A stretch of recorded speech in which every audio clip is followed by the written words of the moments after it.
Bonjour à tous. Alors pour commencer, pour poursuivre sur ce sondage que nous avons réalisé pour Le Monde et qui sert d'introduction aux débats qui suivent à la table ronde, une citation qui, je trouve, va comme un gant aux Français, ou en tout cas aux clichés qu'on a sur les Français. Une citation de Malcolm de Chazal: « Les hommes sont conservateurs de ce qu'ils possèdent et communistes du bien d'autrui ».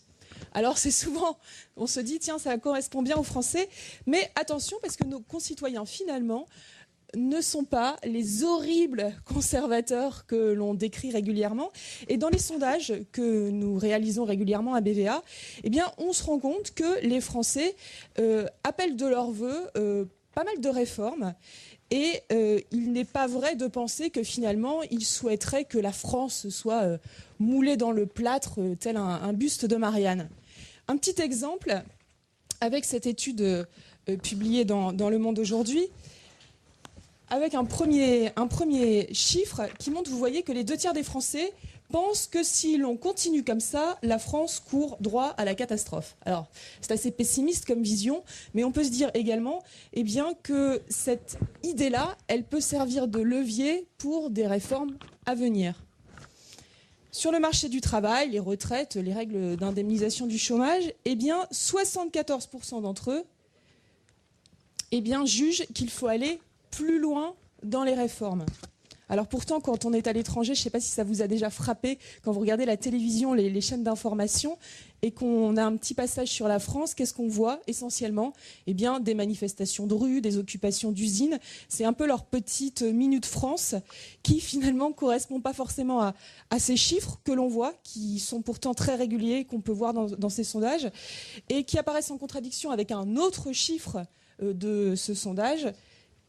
80% des Français seraient prêts à accepter des sacrifices, attention, la fin est importante, à condition que les efforts soient justement répartis et que la direction proposée soit claire. Alors, la dernière partie de la phrase est évidemment essentielle, puisque ces dernières années, les politiques ont très peu convaincu les Français que les réformes qu'ils mettaient en place étaient non seulement équitables, mais aussi durables. Alors, est-ce que c'est une question de talent, de persuasion qui manquerait, de conviction, de volonté peut-être, ou est-ce que le cerveau humain finalement est inadapté au changement ? Je vous laisse ici en débattre, entre autres sujets. Merci Céline. La parole à Brigitte Chamac maintenant.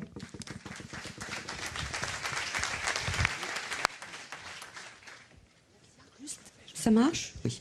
Juste un petit commentaire par rapport à ce sondage. Le problème, il n'est pas tant d'être pour ou contre le changement, mais quel type de changement et pour quel type de société.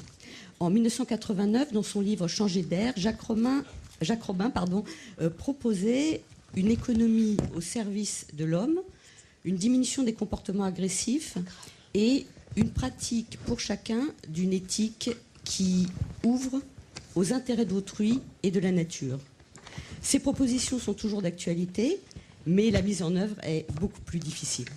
Donc aujourd'hui, nous allons écouter Henri Atlan, Jean-Claude Ameisen, Ali Saïb et Emmanuel Duez, chacun sur des sujets assez différents. Alors je vais donner la parole tout de suite à Henri Atlan, qui a choisi de parler de la communication en sciences et souvent de la substitution de l'information par la communication. Et également, je crois qu'il va parler d'expertise.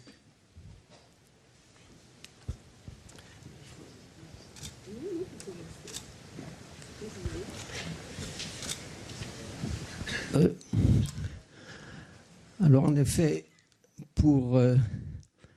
dès qu'on parle de changement, il me semble important de faire une distinction entre des bons changements et des mauvais. Et déjà d'éliminer un a priori souvent qui consiste à penser que tout ce qui est nouveau est forcément bon. Et je voudrais simplement rappeler quelques changements qui sont survenus au cours de ces 40 dernières années dans les rapports entre la recherche scientifique et la société. Alors, autrefois, avant les années 70, qui est à peu près une période où un premier changement, même on peut dire une petite révolution, est survenue dans les rapports entre la recherche et la société, eh bien, avant cette période-là, la recherche s'effectuait en cercle fermé, beaucoup plus que ce dont on a entendu parler tout à l'heure. La tour d'ivoire était une véritable tour d'ivoire. Si à cette époque-là, un chercheur s'était avisé de rencontrer un journaliste pour lui expliquer ce qu'il faisait, ce qu'il attendait de sa recherche, quelles pouvaient être les conséquences, eh bien, il risquait d'avoir sa carrière très gravement compromise parce qu'il était exclu que donc des chercheurs puissent parler de leur recherche à d'autres personnes que d'autres chercheurs capables de les comprendre et de partager leur activité. Eh bien, il est devenu assez évident, à peu près dans ces années 70, à l'occasion d'un certain nombre d'événements qui tournaient notamment autour des grandes découvertes de la biologie moléculaire et de la mise en œuvre des premières biotechnologies et des technologies de l'ADN notamment, il est devenu évident que ça ne pouvait pas continuer comme cela, que tout simplement l'existence des scientifiques dépendait de la société dans laquelle ils vivaient et qui les soutenait sur le plan financier, sur le plan institutionnel, etc. Que d'autre part, les retombées de leur recherche, eh bien évidemment, concernaient au premier chef leur environnement social. Et donc, il était indispensable que les chercheurs expliquent au public ce qu'ils faisaient, ce qu'ils attendaient de leur recherche, etc. Et pour cela, évidemment, il était absolument indispensable de faire intervenir les médias, les journalistes, comme intermédiaires absolument indispensables pour, ne serait-ce que pour expliquer dans un langage compréhensible ce qui parfois était conçu dans un langage extrêmement technique. Et donc, tout a très bien commencé de ce point de vue-là. Malheureusement, assez vite, eh bien, les relations ont commencé à se dégrader. Pourquoi ? Eh bien, d'abord parce que les relations entre scientifiques et journalistes ne sont pas aussi simples qu'on l'avait imaginé. D'abord, on a affaire là à deux temporalités différentes. La recherche s'effectue sur le long terme. Au contraire, les médias fonctionnent dans l'immédiat, précisément. Et avec une vitesse beaucoup, beaucoup plus grande que la vitesse avec laquelle les découvertes, les recherches progressent pas à pas. À cela s'ajoute le travail d'un autre corps intermédiaire qui, cette fois-ci, s'est institué entre les chercheurs et les journalistes eux-mêmes.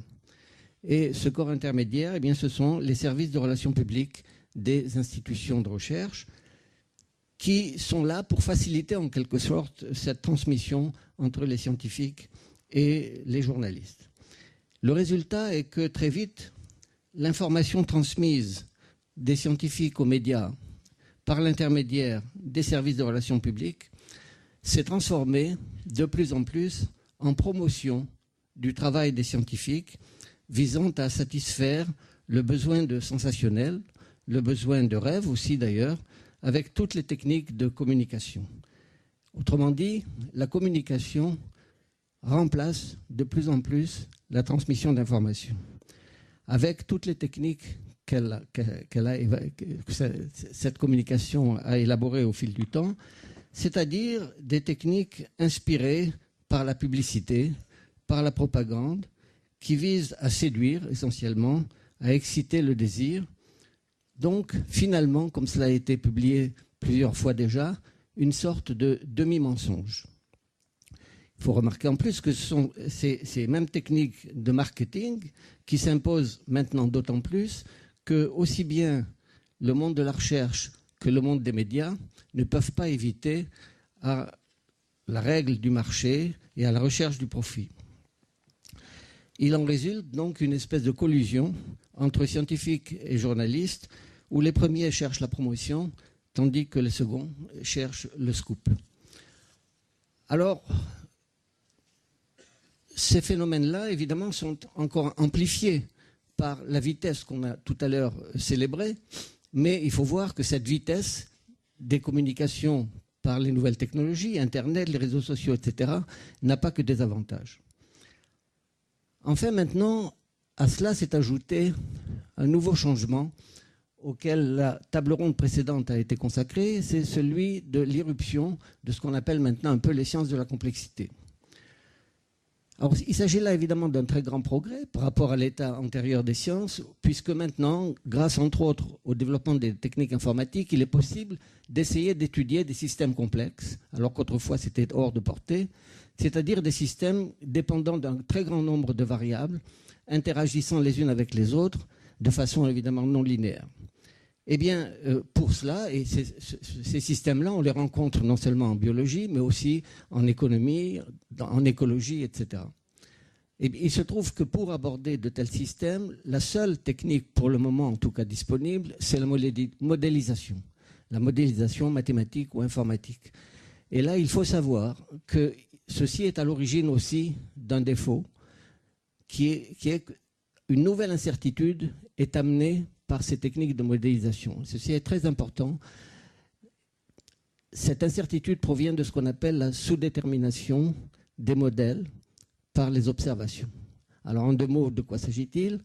Eh bien, on fait un modèle, on valide ce modèle en comparant les résultats du calcul avec les observations. On voit que ça marche, donc le modèle est validé. Et on pense qu'on a là une description réelle, efficace, vraie de la réalité. Or, il n'est pas très difficile de montrer que dans la plupart des cas, différents modèles qui reposent sur des hypothèses différentes et dont les conséquences, éventuellement les prédictions seront différentes, peuvent être validés de la même façon, tout simplement parce que le nombre d'observations n'est pas suffisant pour pouvoir trancher entre l'un et l'autre. Or, ceci est à l'origine, évidemment, d'une incertitude, mais cette incertitude, eh bien, laisse la place à nouveau à des phénomènes de simplification et donc de communication qui consistent à présenter le modèle comme étant un modèle validé, ce qui est le cas, en effet, mais comme si c'était le seul possible. Alors, il est très difficile, très facile dans ces conditions, donc, là encore, d'augmenter les effets pervers de la transformation d'informations en communication. Alors, il faut dire qu'une prise de conscience de ces dérives a commencé à se produire, notamment à l'occasion de différents scandales qui impliquent en particulier, mais pas seulement, des conflits d'intérêts entre recherche biomédicale et industrie pharmaceutique, par exemple. Cette prise de conscience aussi s'est traduite, entre autres, par déjà 2 avis et recommandations du Comité national d'éthique sur les problèmes d'éthique de la transmission de l'information scientifique. Alors on peut espérer que, sans retourner en arrière à la recherche enfermée dans une tour d'ivoire, eh bien un nouvel équilibre pourra se trouver permettant de distinguer à nouveau l'information de la communication. Et pour cela, peut-être une voie consiste à tout simplement appliquer le principe démocratique de séparation des pouvoirs à 3 pouvoirs que j'ai pu appeler les pouvoirs de la parole, qui sont le pouvoir scientifique, le pouvoir politique et le pouvoir médiatique, qui, au lieu de se s'amplifier l'un l'autre dans une espèce de connivence, doivent en fait se critiquer l'un l'autre et surtout prendre de la distance par rapport aux différences de temporalité que ces différents pouvoirs impliquent l'un par rapport à l'autre. Merci Henri Atlan. J'étais tellement pressée de vous écouter que j'ai oublié de vous présenter, parce que pour moi, vous êtes une évidence. C'est-à-dire vous avez publié tellement de livres, vous êtes chercheur, médecin, penseur, philosophe, et vous avez fait partie aussi du Comité national d'éthique, et aussi vous avez été membre du groupe des 10. Donc pour ceux qui ne connaissent pas le groupe des 10, Henri Atlan en a fait partie. Et d'ailleurs, la première fois, vous avez présenté votre livre sur la théorie de l'information, je crois. En tout cas, merci pour ces réflexions sur les relations entre science et société. Et nous allons laisser la parole maintenant à Jean-Claude Ameisen, qui est actuellement président du Comité consultatif d'éthique et qui est auteur de cette excellente émission sur les épaules de Darwin, Les battements du temps, que vous écoutez sûrement régulièrement et qui nous fait toujours autant réfléchir, penser et rêver. Et donc, je vais vous laisser la parole. Alors, je crois que vous allez parler du choix éclairé, informé et du débat public. Merci. Merci beaucoup et bonjour. Un mot peut-être sur vaincre les peurs. Vaincre les peurs sûrement, se confronter à la réalité et la regarder en face aussi, pour essayer justement de pouvoir faire en sorte que l'avenir soit différent du présent en ce qui concerne ce qu'on pense souhaitable de changer. Je pense à ce que dit l'économiste Amartya Sen. Qu'est-ce qui devrait nous tenir éveillés la nuit ? Les tragédies que nous pouvons empêcher, les injustices que nous pouvons réparer. Donc, vaincre des peurs qui peuvent être irrationnelles, qui peuvent être sans objectif, pour regarder en face ce que nous pouvons changer. La complexité, ce que disait Henri Atlan, la complexité, au fond, transmettre l'information, c'est transmettre la complexité. Et le risque, c'est en effet de vouloir la rendre compréhensible en faisant semblant que la complexité n'existe pas. Et donc, bon, ce que je disais sur vaincre les peurs, un mot par rapport à ce qui a été dit dans la table ronde précédente, c'est vrai, et c'est toujours le cas, qu'il y a des transformations, on sent toujours, tout est toujours en train de changer. Et la question est de savoir dans quelle direction et comment les choses vont émerger. Mais j'étais étonné, le sondage, tous les Français sont prêts à faire des sacrifices, à condition qu'ils soient équitablement répartis. Il me semble que le débat récent sur les allocations familiales ne traduit pas exactement cette opinion. Donc là encore, entre ce que les gens disent peut-être et la manière dont ils se représentent la réalité, il y a une complexité importante. Ce qui me gêne dans ces changements, c'est vrai au niveau du monde, ça a été dit, mais c'est vrai dans notre pays, c'est une situation de fractionnement, de segmentation, de séparation. On a parlé de multidisciplinarité, on a parlé de rapport à l'autre et de relations. Je trouve que nous vivons dans une société qui a tendance à se fragmenter et à se séparer. On a beaucoup parlé des jeunes. C'est quand même étonnant que dans notre pays et sur notre continent, le chômage touche principalement les jeunes. Comme s'il y a 6 millions de jeunes qui n'ont pas de travail en Europe, comme si au fond la jeunesse était quelque chose qui pour l'entreprise était un risque. Alors, être senior pour une entreprise, c'est un risque. Être jeune pour une entreprise, c'est un risque. Et donc nous sommes un pays où bizarrement, la personne dont on pense qu'elle est idéale pour pouvoir travailler de manière efficace, intéressante, c'est une personne qui a plus de 30 ans et moins de 45 ans. Et donc une société qui considère que la participation à la production de richesses sous toutes ses formes est a priori réservée à une tranche d'âge de 15 ans est une société, je trouve, étrange. Donc je pense qu'il y a une réflexion à faire sur la manière dont réellement, concrètement, nous construisons une manière de vivre ensemble. En ce qui concerne la connaissance, un mot justement sur le choix libre et informé. L'éthique biomédicale s'est construite depuis 70 ans, depuis le Code Nuremberg, sur la notion de choix libre et informé. Le premier terme qui a été donné il y a 70 ans et qui est longtemps resté, est un terme intéressant, un peu paternaliste, qui s'appelle consentement libre et éclairé. On n'informe pas, on éclaire, et donc il y a une lumière qui vient, et puis on ne choisit pas, on consent. J'ai toujours pensé qu'on aurait pu appeler ça un processus de refus libre et informé, puisque les gens, justement, tout le processus consiste à dire est-ce que vous acceptez ou refusez. Mais on l'a appelé consentement comme s'il était évident que les gens allaient dire oui. Donc je crois que ce qu'on dit aujourd'hui dans le monde, c'est un processus de choix libre et informé. Je crois que ce que ce processus sous-entend de manière implicite, c'est une forme de hiérarchie. La connaissance est mise à la disposition de la liberté de la personne, c'est pas la personne qui est mise à la disposition de la connaissance.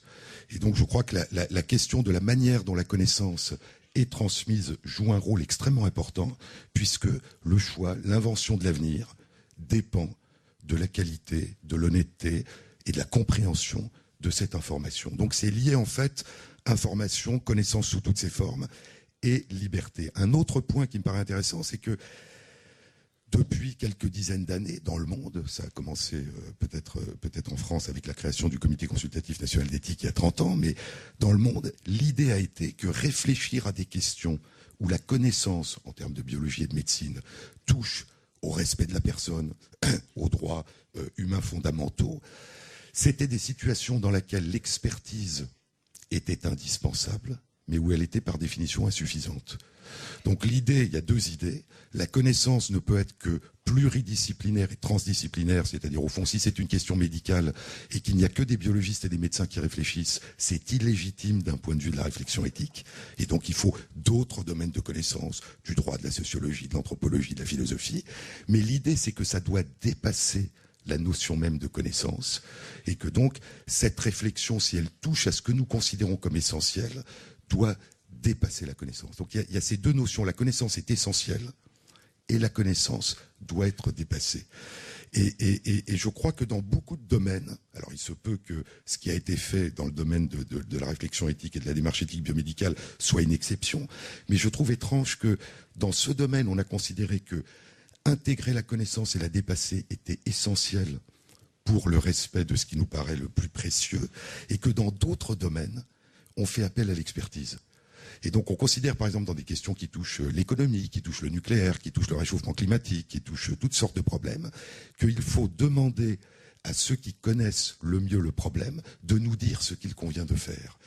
Et donc je crois qu'il y a une réflexion. Si la démarche d'éthique biomédicale a une valeur au-delà du domaine dans lequel elle s'applique, eh bien ça veut dire que peut-être dans tous ces autres domaines, la connaissance devrait être mise au service de l'élaboration d'un choix libre et informé qui dépasse. Au fond, la connaissance nous permet de choisir, mais elle ne peut jamais nous dicter les choix. Et donc, je crois qu'une mise en responsabilité, ce qui s'est établi et ce qui est devenu assez évident pour tout le monde au niveau individuel, lors de la participation à la recherche, lors de la relation avec un médecin, cette notion de choix libre et informé, on dispose d'une information qui nous permet d'inventer l'avenir, a plus de mal à se traduire au niveau collectif. Et c'est pour ça que je pense que les instances de réflexion éthique sont un modèle à un niveau donné de ce que, au fond, des personnes appartenant à des mondes a priori différents peuvent essayer de faire pour qu'émerge quelque chose qui n'était pas a priori déjà pensé. Et donc je crois que l'exercice d'un choix libre et informé, dans lequel encore une fois il faut que l'information soit de la plus grande qualité et la plus large possible, si on le transpose au niveau collectif, eh bien c'est une des définitions de la démocratie.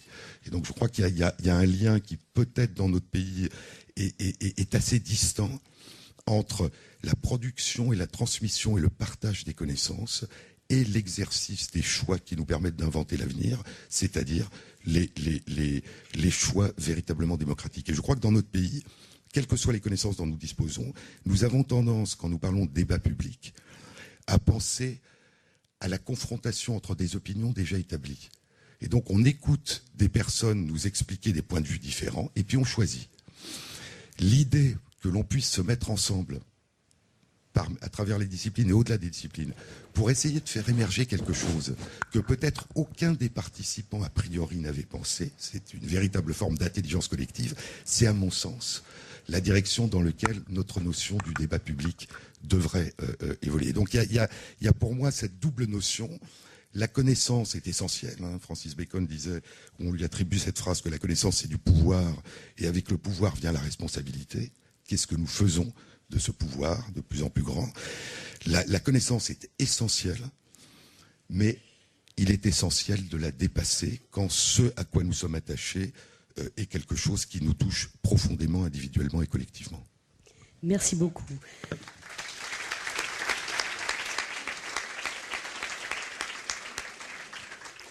Merci beaucoup pour cette proposition de créer une intelligence collective. Et on a beaucoup parlé de connaissances, Henri Atlan, Jean-Claude Ameisen, et je crois qu'Ali Saïb va vous parler de transmission de connaissances. Donc Ali Saïb est recteur de l'université de Caen, je crois. Il a été directeur de recherche et professeur au CNAM. Il a enseigné la virologie, la biologie moléculaire et cellulaire. Et il aurait pu nous parler des virus et de leur utilité. Et d'ailleurs, il a coproduit un film qui s'appelle Dr Virus et Mr Hyde, qui a eu 2 prix en 2006, 2 prix du film scientifique en 2006. Mais aujourd'hui, il a choisi de nous parler de l'école et du numérique. Donc, je vous laisse la parole. Merci Brigitte. Je vais essayer de parler d'un système complexe. Pourquoi l'école et le numérique? On a évoqué tout à l'heure la complexité. On a évoqué tout à l'heure la connaissance, l'accès à la connaissance qui n'est pas suffisant. Il faut savoir la mettre en débat, lui donner du relief. Et donc je voudrais faire quelques remarques sur l'école et le numérique. Vous allez avoir aussi tout à l'heure 2 tables rondes autour du numérique, donc ça permettra aussi de faire la liaison entre ce qu'on va se dire aujourd'hui, enfin maintenant et tout à l'heure. On a parlé de crise, on a parlé de crise sociale, de crise de l'entreprise, on a parlé de crise politique. Et on parle aussi de plus en plus, et vous le voyez, l'émergence de l'outil numérique, des outils numériques, parce que le numérique, c'est une multitude d'outils qui se développent et qui irriguent l'ensemble des activités de la société, nos activités quotidiennes et les activités des collectifs. On a vu tout à l'heure avec Wikipédia et Facebook. Donc le numérique est là, il est parmi nous. Et que faire du numérique ? On sait aujourd'hui que au-delà du numérique, on a aussi des données qui s'accumulent, le big data qui est là. Et juste peut-être un exemple par rapport à la virologie. Google arrive, grâce à ses algorithmes et à la masse de données qui s'accumulent, à avoir 15 jours, voire 3 semaines d'avance devant les agences nationales vis-à-vis de l'émergence d'une épidémie. Donc, on va dire la puissance des données informatiques et comment les gérer et comment aborder ces nouveaux outils.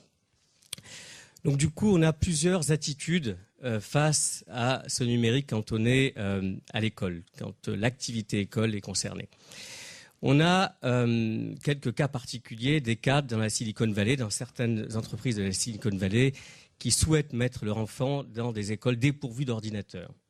Pourquoi ? Parce qu'ils sont ultra connectés dans la journée, ils sont ultra connectés à la maison, et puis ils se disent, voilà, un lieu qui va permettre une décélération, un autre rapport aux autres, un autre rapport au temps, un autre rapport au savoir, c'est essentiel. Donc ils sont prêts à payer des fortunes annuellement pour mettre leurs enfants dans des écoles dépourvues d'ordinateurs.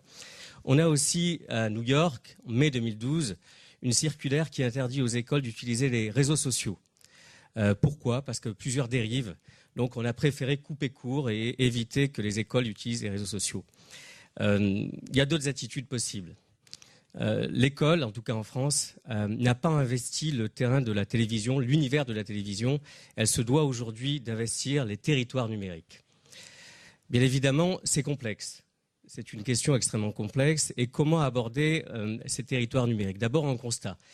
Lorsqu'on regarde ce qui se passe dans d'autres pays, nous sommes effectivement en retard. Et il y a, on va dire, un différentiel entre ce qui se passe dans le primaire, le premier degré, et ce qui se passe dans le second degré, avec le matériel qui est présent dans le second degré. Je vous invite à lire un très bel article aujourd'hui qui est sorti sur l'abondance du matériel informatique dans les collèges et les lycées.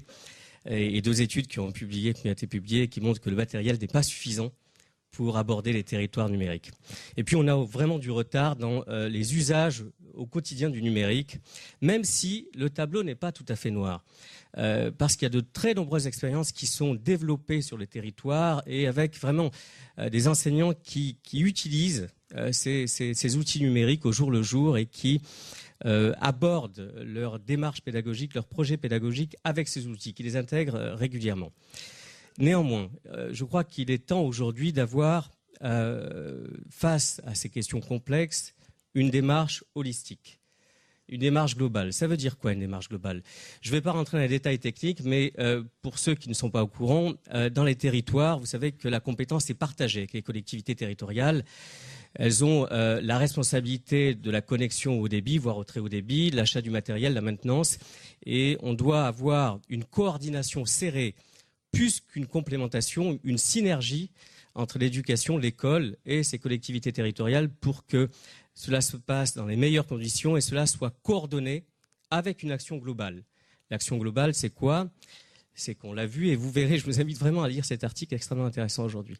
Le matériel n'est pas suffisant. Il faut avoir des contenus pédagogiques, mais pas seulement, des contenus pédagogiques et des services à destination des élèves, à destination des familles et à destination des enseignants. Vraiment avoir une vision globale et pas seulement du matériel ou des contenus pédagogiques. Avoir aussi des services pour améliorer la relation école-famille, pour améliorer la relation entre enseignants, pour améliorer la relation entre élèves et enseignants.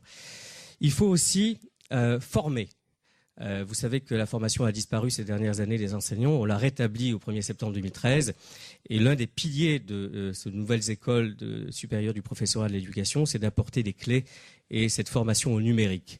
Par le numérique et au numérique. Il faut aussi apporter, on va dire, cette formation par le canal numérique et pas seulement par la transmission humain-humain. Donc vraiment, la formation par et au numérique et aussi la formation continue, parce que les enseignants qui sont déjà en poste depuis pas mal d'années se doivent aussi d'acquérir ces outils et cette connaissance des outils numériques. Et puis, on l'a évoqué tout à l'heure, la recherche. Il faut aussi valoriser la recherche sur les usages du numérique, le big data. On est extrêmement en retard par rapport à cette transition numérique en France. Comment faire pour soutenir et valoriser cette recherche autour des usages du numérique, c'est aussi important. On a parlé d'innovation. Joël de René a évoqué tout à l'heure un système innovant. J'aime beaucoup aussi lui associer le terme d'expérimentation. Il faut aussi avoir cette culture de l'expérimentation, la culture du risque, prendre des risques et accepter l'erreur. Et ça, c'est vraiment une idée générale dans l'éducation. Il faut que l'erreur participe aux apprentissages, ne pas avoir peur de l'erreur. Et c'est vraiment une clé fondamentale, et même pour l'usage numérique, faire en sorte que l'erreur participe à l'expérimentation. Et l'innovation, si l'expérimentation est positive, pourra éventuellement devenir une innovation et un système innovant. Donc moi, je mettrai en amont l'expérimentation. Expérimentez, prenez des risques, et ça, c'est réellement important.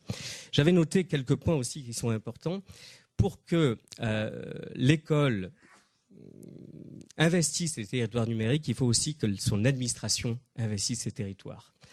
On parle beaucoup de la rigidité administrative de l'éducation nationale. J'ai accepté la mission de recteur en septembre dernier, non seulement pour servir l'école, mais aussi pour voir de l'intérieur comment ça se passait. C'est pas aussi rigide que ça. Et il y a des marges de progrès, et la plupart des personnes qui travaillent dans l'administration sont prêtes à les acquérir et à investir ces territoires numériques. Donc ça, c'est extrêmement important, l'administration aussi. Enfin, il faut que cette stratégie soit durable. Il faut vraiment investir sur le long terme. Et pour investir sur le long terme, il n'y a pas non seulement le côté financier, mais il y a aussi diffuser à travers les programmes cette culture numérique. Pas nécessairement en faire une discipline à part entière, mais faire en sorte qu'elle diffuse dans toutes les disciplines. Et ça, c'est aussi une manière de rendre durable cette ère numérique dans l'école.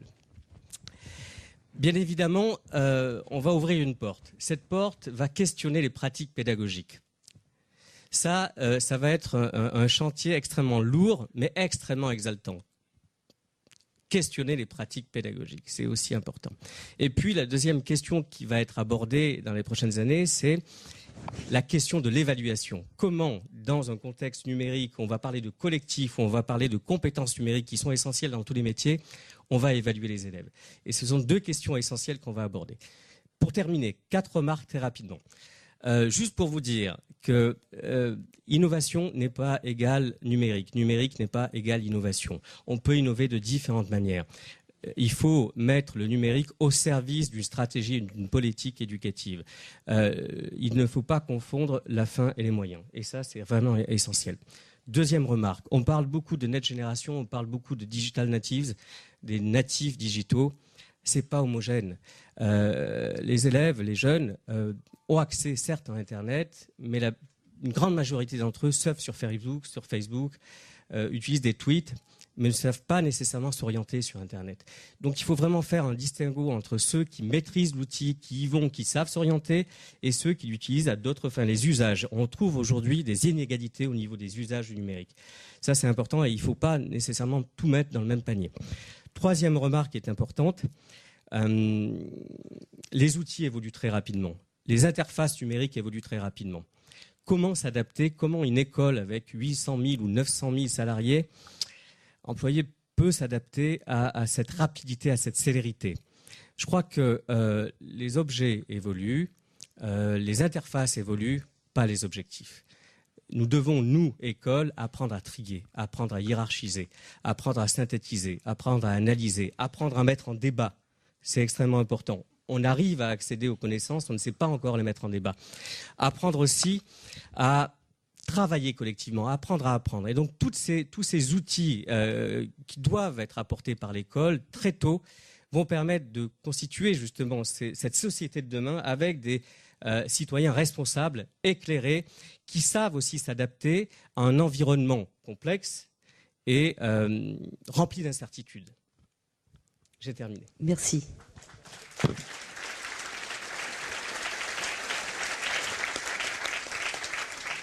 Avant de donner la parole à Emmanuel, j'ai juste une question, une observation plutôt. Comme je travaille à l'université Paris-Descartes, j'ai remarqué que parmi les étudiants, il y en avait beaucoup qui utilisaient beaucoup le copier-coller, et quelquefois ils plagient même sans s'en rendre compte. C'est-à-dire qu'ils s'approprient tellement les textes sur Internet qu'ils ne se rendent pas compte que ce n'est pas eux qui les ont produits.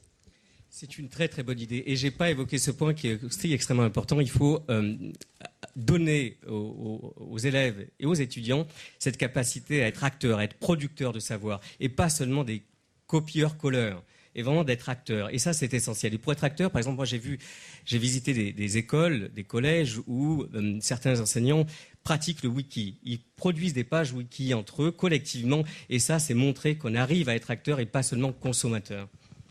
Merci. Emmanuel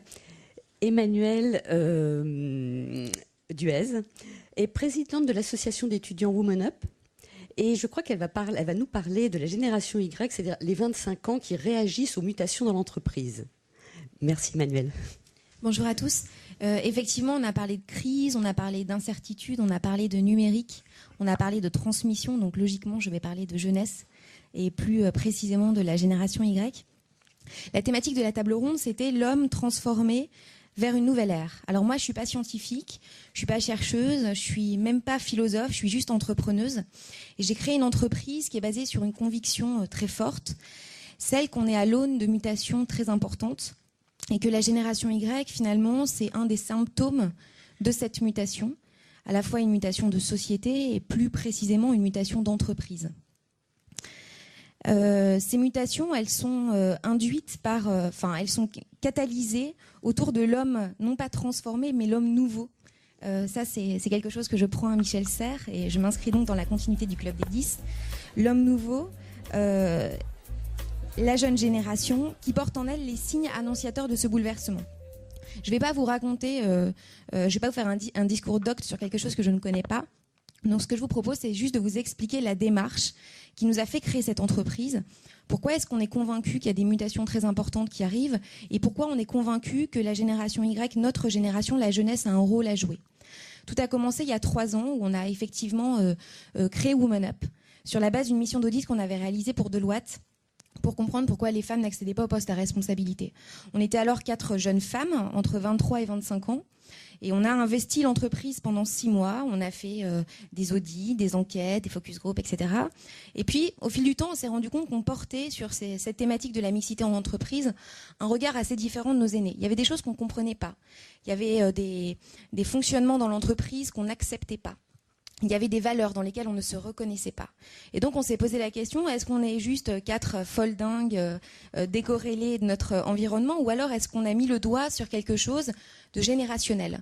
On a alors commencé à interroger les gens autour de nous, les garçons comme les filles, qui faisaient partie de ce qui était la génération Y, mais dont nous n'avions pas connaissance. Et là, on s'est rendu compte qu'effectivement, il y avait un effet générationnel. C'est-à-dire que la génération Y, ça n'était pas une vue de l'esprit, que la raison pour laquelle on appréhendait de manière différente l'entreprise et sur cette mission-là, la mixité en entreprise, c'est parce que la génération Y, elle était porteuse de quelque chose de différent. En l'occurrence, sur cette thématique de la mixité en entreprise, il s'avère que notre génération est la première génération pour laquelle l'équilibre vie pro-vie perso est une aspiration totalement partagée par les jeunes hommes comme par les jeunes femmes. Sauf que l'équilibre vie pro-vie perso, c'est une des revendications féministes majeures des 30 dernières années. Aujourd'hui, vous avez des jeunes hommes qui, en entreprise, le revendiquent pour eux-mêmes. Ça change donc considérablement la donne. Et donc la chose sur laquelle nous avions mis le doigt, c'est le fait que la mixité en entreprise, ça n'est peut-être plus une question de genre, c'était une question de génération. On a donc créé Women Up, qui est une sorte de laboratoire où on croise les regards entre générations, entre des entreprises proactives et des jeunes engagés, parce qu'on a parlé de l'engagement de la jeunesse. On avait quand même des entreprises un petit peu récalcitrantes qui n'avaient pas envie de nous suivre et qui nous disaient « Oui, mais la génération Y, vraiment, est-ce que ça existe ? Est-ce que toutes les générations n'ont pas été différentes ? En quoi la vôtre est si spéciale ?» Et donc, on a réalisé avec Mazar et Muriel, ici présentes, une super enquête internationale sur les aspirations de la génération Y et sa vision de la mixité. Et là, en fait, on a prouvé l'intuition qu'on avait eue 1 an auparavant, c'est-à-dire qu'effectivement, la génération Y, elle existe. Effectivement, il y a des valeurs qui sont très transverses. Et effectivement, ça c'est plus du ressort de la conviction, elle est porteuse de mutations extrêmement profondes. Alors juste un petit point de sémantique, parce que pour la première table ronde, on a beaucoup parlé de génération Y, on a utilisé différents qualificatifs. On parle de génération Y, la suivante c'est la Gen Z, on parle également de NetGen, enfin ça c'est Joël qui parle de mutants et de NetGen. On parle également de la petite poussette, Michel Serres, parce que évidemment génération née avec le numérique qui utilise son pouce pour communiquer. Et puis on parle des millennials. Ça c'est la terminologie qu'on emploie pour parler du phénomène de manière mondiale. Et alors qu'est-ce qui caractérise cette population ? Évidemment le numérique. On ne peut pas ne pas en parler. Mais pour nous c'est pas une fin en soi. C'est-à-dire que le numérique c'est un outil, c'est un langage. D'ailleurs pour la petite anecdote, on nous avait demandé d'organiser pour ce colloque un atelier sur le numérique. Et on a dit, mais on ne peut pas faire ça, parce que le numérique, c'est une langue. Du coup, c'est comme si on faisait un colloque sur le français, alors qu'on parle français pour parler d'autres choses. Donc évidemment, le numérique, ça accompagne la génération Y, ça participe d'eux, mais ça ne caractérise pas, ça n'est pas une fin en soi. La deuxième chose, c'est que nous sommes la première génération mondiale. Et ça, personne ne peut le contester. C'est la première fois que toute une génération se retrouve à l'échelle de la planète. Ça n'a aucun sens de parler de génération Y française. Parce que finalement, on partage des caractéristiques communes et transversales avec les Américains, les Africains, les Asiatiques, et c'est exactement ce que l'enquête menée avec Mazars a démontré. Et enfin, nous sommes la première génération postmoderne, et c'est peut-être là le point le plus important. On est la première génération pour laquelle le futur est plus sombre que le passé. C'est quelque chose dont on n'entend pas beaucoup parler, le postmodernisme, mais ça fait totalement partie de nous. Le futur est plus sombre que le passé, le futur est surtout beaucoup plus incertain. L'incertitude, la précarité, ce sont des valeurs qui sont très importantes pour nous. On ne s'est pas suicidé, il n'y aura pas un mouvement de suicide collectif. En fait, on a intégré cette précarité et cette incertitude dans nos modes de fonctionnement, et aujourd'hui, on les utilise pour créer le futur. Précarité, et il y a beaucoup de choses en fait qui ont été dites pendant la première table ronde, notamment le constat d'échec au niveau micro d'une génération. On entend de plus en plus souvent ça. Notre génération a failli, on vous laisse un monde en ruine. C'est vrai que quand on regarde la télé, c'est pas hyper glorieux. On n'entend parler que de crise politique, économique, crise du logement, crise du chômage, crise de la jeunesse, enfin la crise, quoi. Et de plus en plus de représentants des autres générations, des générations plus anciennes, disent voilà, c'est notre responsabilité. On avait la chance de disserter il y a 2 semaines avec Kofi Annan qui dit notre génération a globalement failli. Et c'était la même chose à l'OCDE il y a 3 jours. Où il y avait des grands patrons qui disaient le pacte sociétal est rompu et c'est notre responsabilité dont il s'agit.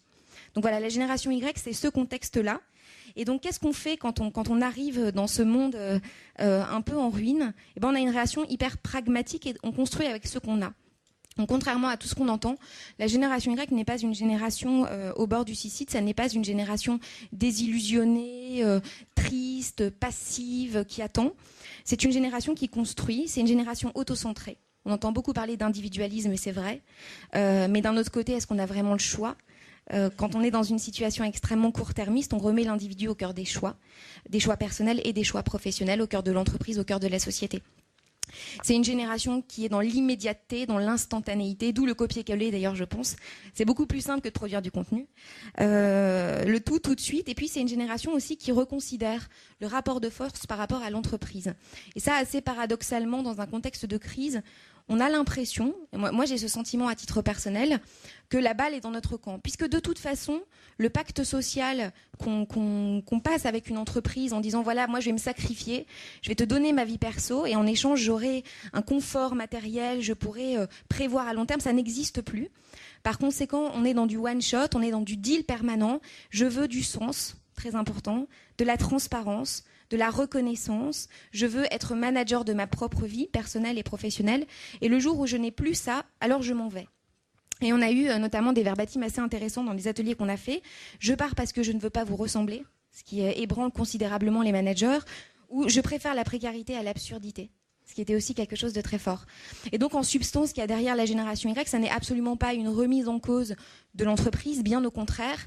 C'est une réhabilitation de l'entreprise comme étant un pourvoyeur de bien-être, d'épanouissement professionnel. Qui dit épanouissement, dit engagement et donc performance. On a eu, il y a pas plus tard que 2 jours, la question, oui, mais est-ce que vraiment le rôle de l'entreprise, c'est de pourvoir au bien-être des collaborateurs ? La réponse est peut-être non à l'heure actuelle, mais justement les mutations qui arrivent, c'est pour que la réponse devienne oui. Et il y a des entreprises qui sont en train de surfer sur la vague. Je pense notamment à Havas et à son PDG David Jones, qui est un petit peu un précurseur sur ces sujets, qui a écrit un livre Who Cares Win, faire du bien en faisant le bien. Et lui, en l'occurrence, il est en train de transformer sa boîte pour que ça devienne un objet d'épanouissement pour les collaborateurs et donc un objet de performance. Merci beaucoup.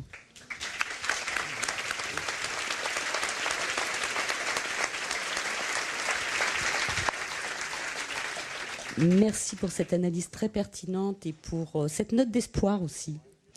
Alors, je crois malheureusement, qu'on a dépassé le temps. Mais je crois de quelques minutes, c'est pas dramatique. Ça veut dire qu'on ne peut pas vraiment...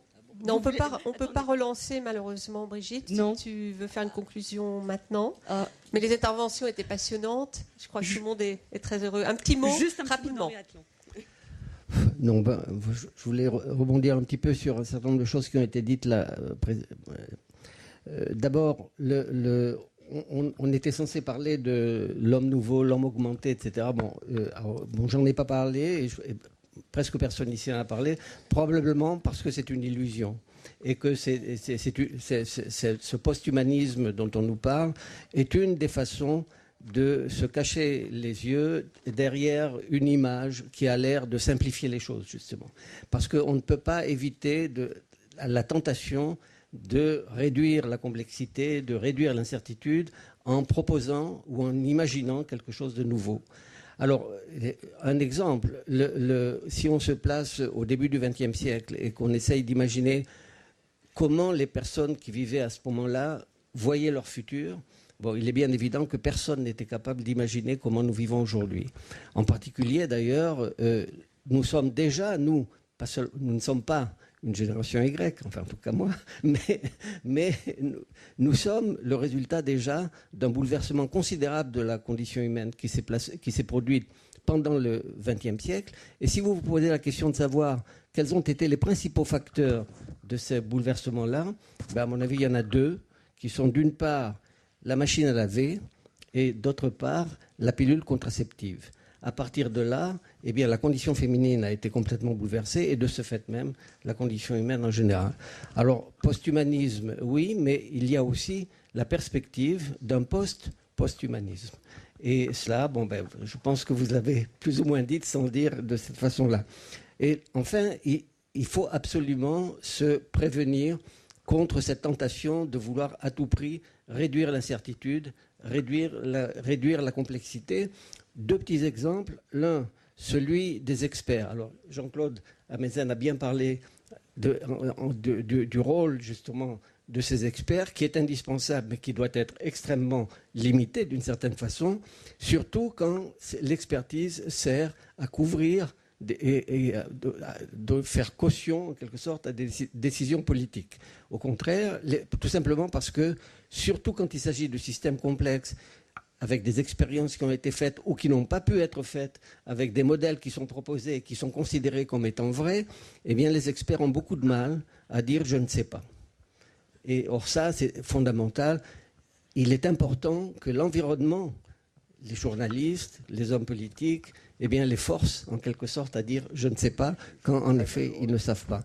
Enfin, un dernier exemple caricatural de cette tentation de vouloir à tout prix réduire la complexité, tentation d'ailleurs qui est augmentée par l'effet panurge, parce que quand l'un commence, alors il y a une imitation qui vient derrière, le rôle absolument inattendu que joue maintenant l'expression ADN dans le langage de tous les jours. Alors, et ceci est d'autant plus ridicule que la biologie moléculaire, la génétique, justement, a dépassé le stade où on considérait que tout était écrit dans l'ADN comme dans un programme d'ordinateur, pour découvrir en effet la biocomplexité, les interactions multiples, pour découvrir que les gènes sont contrôlés par l'organisme au moins autant qu'il contrôle, etc. C'est précisément maintenant que dans le grand public, on entend parler d'ADN d'une équipe de football, d'ADN d'une nation, d'ADN d'une entreprise, comme s'il y avait là en effet un retour inévitable à une conception essentielle des choses. Merci, essentialiste. professeur. On va devoir cesser maintenant. Merci beaucoup à tout le monde. Merci.